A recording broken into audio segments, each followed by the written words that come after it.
Na verdade, sim, a CBF gostaria que ele assumisse logo, né? Mas isso é pouco provável. O entrave maior visto hoje é justamente o Real Madrid, porque não é assim tão simples também, né? Olha, Real Madrid, o seu técnico vai virar agora.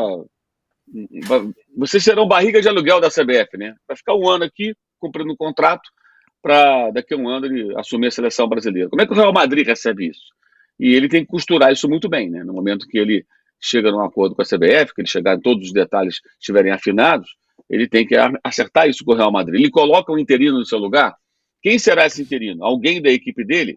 O Real Madrid vai gostar? Ele tira um dos seus auxiliares e manda ficar cuidando da seleção brasileira, observando ou dando treinos quando houver data FIFA, ou ele traz alguém de fora. Então, existem outros detalhes que têm que ser ajustados, né? E especialmente de uma maneira que o Real Madrid entenda como um fim de ciclo, uma última temporada, e que o Ancelotti siga o caminho dele, né? Mas está havendo aí um avanço, a CBF está muito otimista.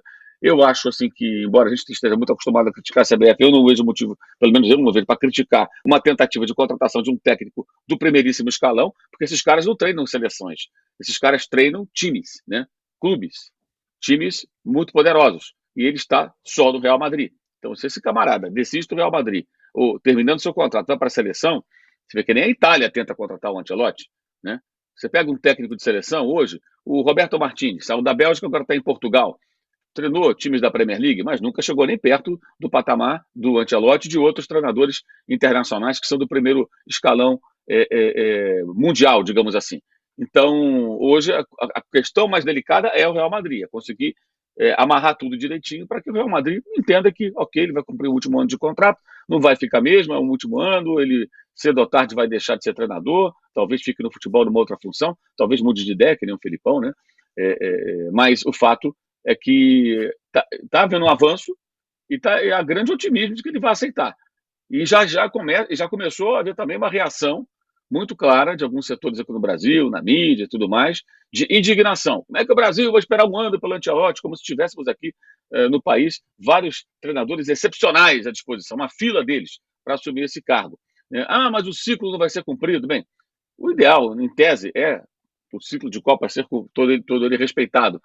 Mas curiosamente, na última Copa ele foi respeitado e foi muito frustrante o trabalho do treinador, né? E nas Copas que o Brasil venceu, o ciclo não foi respeitado. Eu acho que 2 anos, aí, independentemente disso, 2 anos é um tempo bem razoável para montar uma seleção brasileira. Acho bem aceitável, porque não há desafio técnico nas eliminatórias sul-americanas. Os jogos serão jogos valendo 3 pontos, mas com muita oportunidade de experiências e treinamentos. Os jogadores convocados são todos muito conhecidos, os convocáveis, né? E o técnico italiano sabe bem quem são eles. Alguns, inclusive, ele já treinou ou treina atualmente, ou enfrenta habitualmente. Então, para ele, não tem muita novidade sobre as características desses atletas. Em 2 anos, você consegue observar bem quem surge e pode ganhar espaço. Nesse ano anterior a uma eventual posse do Ancelotti na seleção brasileira, é claro que ele vai estar sabendo o que está acontecendo, ele vai ter gente observando, não vai ficar parado ali olhando a banda passar. Então, se, digamos, surge um grande jogador no segundo semestre de 2023, esse cara vai ser visto, não vai ser ignorado, evidentemente, né? Então, me parece que caminha nessa direção, vai enfrentar muita resistência, já começaram os discursos que são um misto de reserva de mercado com o que de xenofobia, né? Por que não um brasileiro? Por que não um brasileiro? Por que não um estrangeiro? Qual o problema dele, brasileiro, estrangeiro, o que for? O importante é ser bom, capacitado. Não é um técnico do estilo do Guardiola, é bom lembrar, né? Que é assim, a grande referência. É um técnico mais pragmático, de um jogo mais objetivo, mais vertical. Mas é um técnico que tem muito tamanho. O cara ganhou 4 Champions League como técnico, 2 como jogador. Tem um currículo absurdo, está acostumado a trabalhar com grandes estrelas. Não vai olhar de baixo para cima para nenhum jogador. Então, é um nome de fato de peso, é uma tacada ousada, é bem ousada, até por desafiar essa resistência que já existe, que é natural que aconteça, porque os técnicos aqui do Brasil, primeiro tomaram um grande baque com a chegada de Jorge Jesus e São Paulo em 2019, o que mudou completamente o cenário com os treinadores estrangeiros. Antes, houve algumas ameaças, ameaças que eu falo para eles, né? Com o Osório, alguns outros que passaram aqui e que tiveram aí um trabalho em algum momento interessante. Mas com esses dois não, mudou muito, né? Porque os dois dominaram o futebol em 2019 e a forma de jogar também dos times que chamava muito a atenção. Então hoje temos um outro cenário no mercado de técnicos no Brasil.